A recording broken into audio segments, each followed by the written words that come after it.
Hello, Tri Cities, and welcome to the 2024 Vote for Business Candidate Forum, the only region wide business focused candidate forum in the Tri Cities, brought to you by the Tri Cities Regional Chamber of Commerce. In this forum, you'll be hearing from a candidate running for State House of Representatives Position 2 in the 8th Legislative District. I am Monique Ledesma, news anchor with Apple Valley News Now. I am pleased to be with you. Voting begins as ballots start appearing in mailboxes on October 18th and will continue through Election Day on Tuesday, November 5th. Thank you for joining us to learn about candidates' thoughts and positions on issues that impact our local economy and business community. Now to the format. We're going to break it out into four different questions. Each candidate will have 1 minute for opening and closing statements. Response time for each question is limited to 2 minutes. Time limit reminders will appear on screen at 10 seconds remaining, and if necessary, when time is up. Both candidates for this race were invited to participate in our video forum, but for this race, only one candidate responded by the deadline, so we will proceed with only one candidate. We are now ready to get started. Welcome, April Connors, and thank you very much for taking time to be with us. You're running for State House of Representative Position 2 in the 8th Legislative District.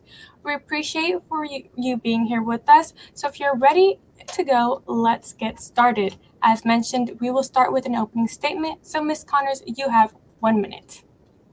Thank you, Monique. Thank you for having me here today. I am April Connors. I am the current state representative in District 8, Position 2.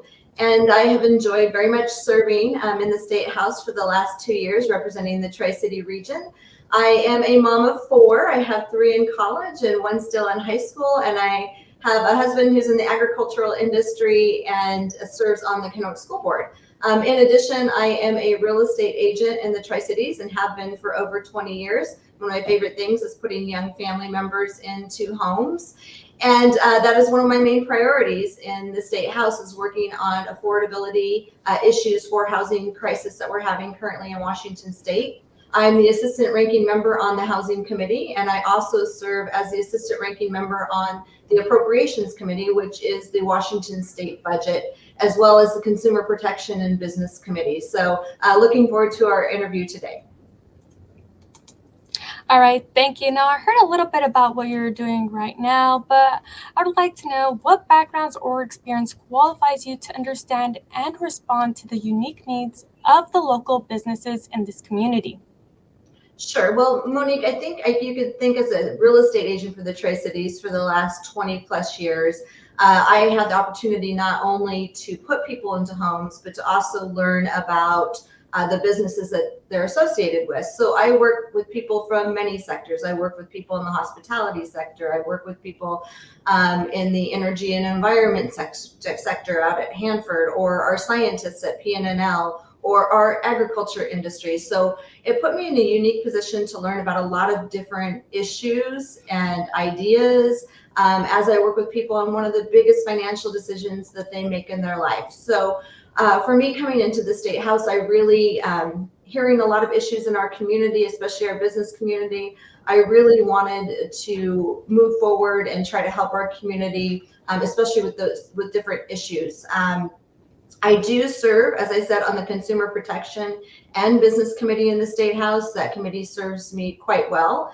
It is based on insurance companies, as well as credit unions and banking institutions, as well as licensing law. So think about almost any state license that comes through the state of Washington, except for healthcare and teachers, runs through the Consumer Protection and Business Committee. So we're in charge of changing the requirements on licenses, adding new licenses, working on fee structure for licenses. So very well equipped to kind of work on a lot of the business issues that are associated with those types of Tri-Cities community, and certainly enjoy hearing from our local community members where they're having issues. Like recently, I had community members having issues with Department of Labor and Industries, which is sometimes a hard thing to navigate within our community. And so really enjoy that committee and working on local business issues on it. All right, next. What are two most harmful issues affecting businesses in the Tri Cities, and what will you do to correct and overcome them? Sure. I think one of the big there's probably more than two. I will start with right now. We have seen a huge rise in insurance costs for businesses, and it's not just businesses in our communities. It is folks that work in those businesses as well as our schools and educational institutions. And seeing those huge rises in insurance costs have really created a piece in our community where businesses have had to raise prices, and the taxes and the regulations that we're seeing. We're one of the highest taxed states in the nation that the businesses are seeing, and they're having to pass those along to our constituents, which is affecting the affordability crisis for our citizens, as well as it's hard for the businesses. I think another harmful piece for our businesses is definitely workforce and workforce development. We are seeing businesses having a hard time finding people who want to go into their industries, especially the hospitality industry. We're hearing that a lot. I am currently working with not only the hospitality industry, but our local vocational technical schools to try to increase how our young workforce can get involved. Right now, it's very hard for 16 and 17-year-old students to get a job in Washington State, even at places like Bed Bath and Beyond, which you would think would be easy to get a job, or Bath and Body Works, you think it'd be easy to get a job there. It's just not. Our state has made it very hard to get a job when you're under 18 years old, and we're doing an incredible job of educating these kids, especially going to workforce like healthcare, hospitality through TriTech Skills Center, where they offer all these opportunities. And then the kids are really struggling to find a job prior to 18, and we're losing them going into our workforce development. And so I think those are a couple of the harmful issues that we're seeing on businesses right now. All right, thank you. I remember when I was not 18 yet, and I also struggled to find a job, so thank you. What can the state legislator do regarding tax and regulations that will promote and foster our region as a smart place to do business? Well, first of all, taking away some of those regulations would be very, very helpful. We're seeing a lot of regulations, even on licensing law, which we discussed earlier. But the tax issue in Washington State is becoming a huge problem.